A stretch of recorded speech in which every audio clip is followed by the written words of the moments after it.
Hello there guys, and welcome back to the channel. So today we're going to be talking a bit more about Eternity of Pain Warlock fight and what I think about the fight design and exactly why I think Kabam dropped the ball big time designing this fight. And to be perfectly clear, the fight to me personally was enjoyable. Also, I immediately after Eternity of Pain Overseer fight made a video saying that I loved that fight. It was hard, it was tricky, it was gritty, and getting a solo was super difficult. Took me X amount of tries. I think I was trying to get a solo with Tiger for like an entire hour there. Changed my mastery setups just to get it done, and I really liked that fight. And there is a fundamental difference in between the fight being hard and challenging and in between the fight just being extremely restrictive and frustrating. And I think Warlock kind of thread the needle here, because for the people that you do have the couple perfect counters for it, the fight was quite fun. I did have a ton of fun using Scarlet Witch Sigil. The fun was quite alright using Venompool, Hood. It was all good as well. With Warlock, it was, maybe slightly more frustrating, but still perfectly doable. All of those solos got in. But here's kind of the problem with the fight. By the nature of the design, even if we don't have to worry about any solo objectives, anything else, by definition, rule set of this fight, the way Kabam designed with the crit me with your best shot, power shield, and it being Warlock, you automatically discount about 75 or 60% of the champions in the game. They just cannot do any damage. Which, for a challenge mode content intended for Thronebreakers and Paragon players, in my opinion, is fair game. If you can use only 40% of the champions in the game for this specific fight, fine. The problem really lies here, in my opinion, with the specific solo objectives. So let's break them down. So we have the control counter, which is Thronebreaker and Paragon objective. And here we have 20 champions in that category, of whom about 10 technically can do that fight. You're not going to have fun time doing it, but they can do it. And then we have about 3 champions. I'd say about 3 champions who can do this fight, well or well enough, are suitable for this fight. It's like, yeah, you can use Iron Man Infinity War, but it's probably not going to be solo. It's going to be a long, annoying, frustrating fight. Realistically, there's like Hood, Venompool, Symbiote Supreme, and then I'm sure somebody's going to say Heimdall probably works quite well as well, and I've seen solo with a couple more. And that's for Thronebreakers.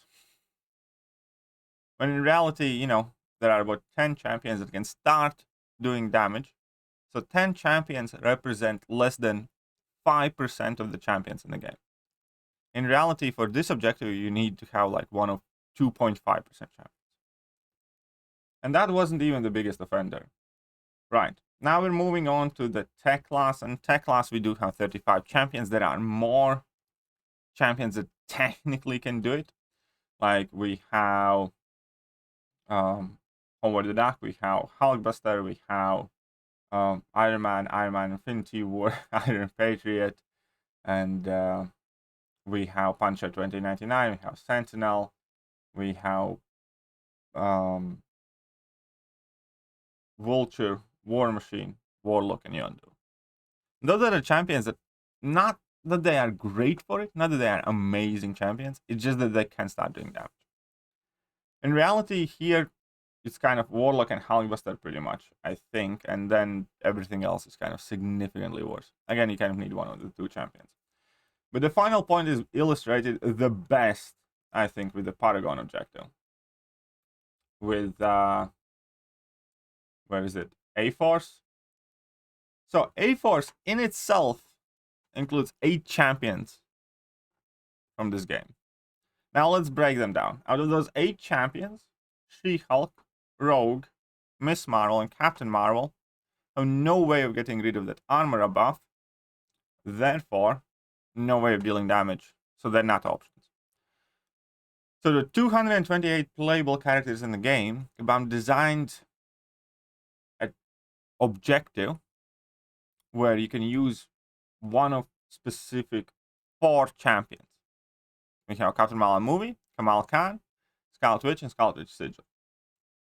To kind of further deepen the insult here, say Scarlet Witch is not available as a 6-star, and if you haven't ranked her up already, Paragon players really have no interest in ranking up 5-star champions. Then we have Scarlet Witch Sigil, which is pretty much exclusively pay-to-win character, paid character. Yes, there have been arenas, but not everybody grinds arenas. Not everybody might have had the time for it specifically then, or they might not be in a position to put up enough points. But what I'm trying to say is that running arena once for a champion, and then that champion never being included in any other prizes or rewards available other than purchasing it, still, in my opinion, kind of keeps her as a paid character. I know as soon as I say that, somebody's going, oh, Kabam did arena for her. Yes, that means, a couple hundred people got her. But there are many, many thousands of people who didn't, because they couldn't at the time. So that leaves us with Kamal Khan, a champion who, let's face it, lives towards the bottom of everybody's wish lists and tier lists, and is not necessarily a champion you'd want to invest your resources in. And then we have Captain Marvel Movie, which, is a decently good champion, but again, is not exactly kind of like top of the meta, most popular champion that people do rank. But even if it was the case, even if she was like popular champion, that would bring it down to 1. Now, this week in itself, I already have heard from experience, has basically forced a huge amount of players just to rank up a random 5-star CMM or a random Kamal Khan or something like that, just so they can do this fight. Having a challenge mode, again, basically, if you are a free-to-play player, you kind of have like, 2-3 champions that you can use here. And I'm sorry, I'm all for challenging content, but this is not challenging content, it's challenging roster. It's not that the fight is hard. I think the fight was designed fine. I could immediately spot how nasty it could be, how evil the mindset behind it is. And that's what I kind of expected in Eternity of Pain. That's what we got with Overseer, and, I enjoyed it. I liked it a lot. I don't think there's anything wrong with the design of the fight. I think whoever did make the objectives, however, screwed the pooch royally. And these are the type of reasons why more people look skeptically at a Kabam and events and challenges like this. Yeah, obviously you don't want these challenges to be so where you can, bring up a random champion and just walk through the fight. I don't think there's anything wrong with the idea of having, objectives or smaller champion pools that we need to fight. But there's a limit. There's a limit to how much you can reduce the options that you can use in a fight. And I don't think it is fair to expect, a widespread challenge where community has to have one of specific 3 champions, basically, or 2 champions.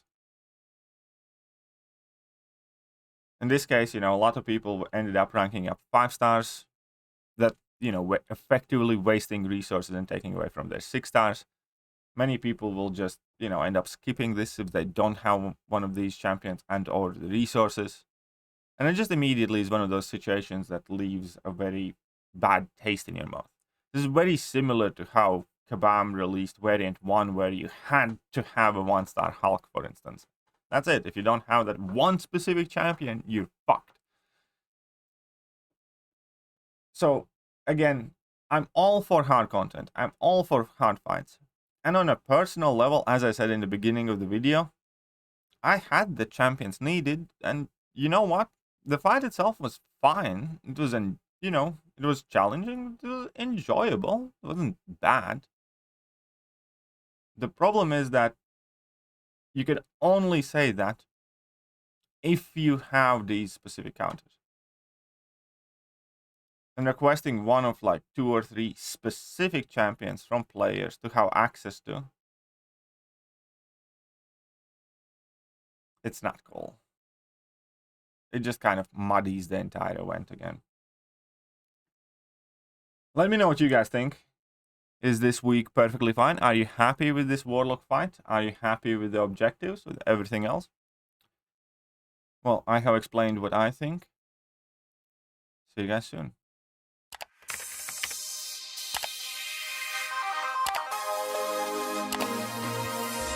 Hello there guys, and welcome back to the channel. So we have all the information about the